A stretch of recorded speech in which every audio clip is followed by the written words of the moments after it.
So we've got a few questions from the floor, and they, let's touch on some of these themes, but I think it is still important to ask them in the way they've been presented. So as an investor, and somebody comes and pitches you, what do you look for?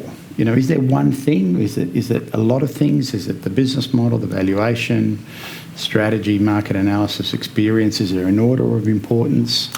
So I'll give you the order of importance as I see it. Firstly is a person. The person that's coming to pitch. Secondly is the experience. Thirdly is the idea. Fourthly is what are they committed to it so far. Sort of those are the things. A good person can actually succeed with a bad business. A bad person is never going to succeed with a good idea. It just doesn't work that way.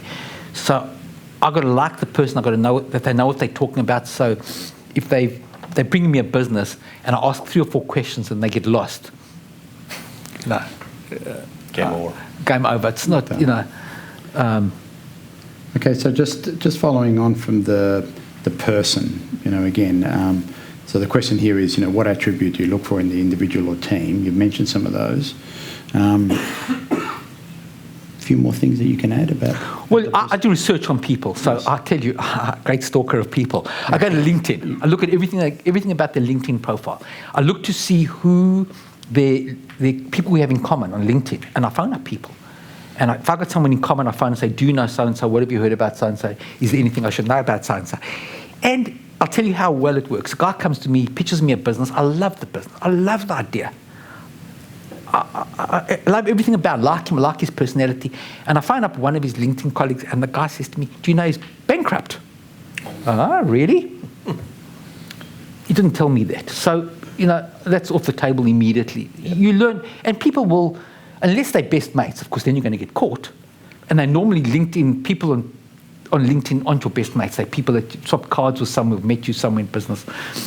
They will tell you, they will tell you a lot of things.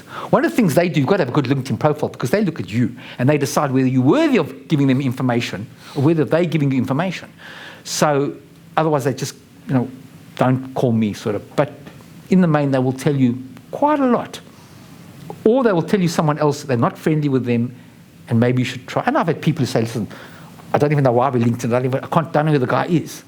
And I made 9 phone calls till I found someone who knows the guy. And then I thought to myself, I don't want to invest in him because nobody at LinkedIn knows him. So, 9 phone calls. Right? 9 phone calls, and nobody knew him on his LinkedIn. Nobody knew him.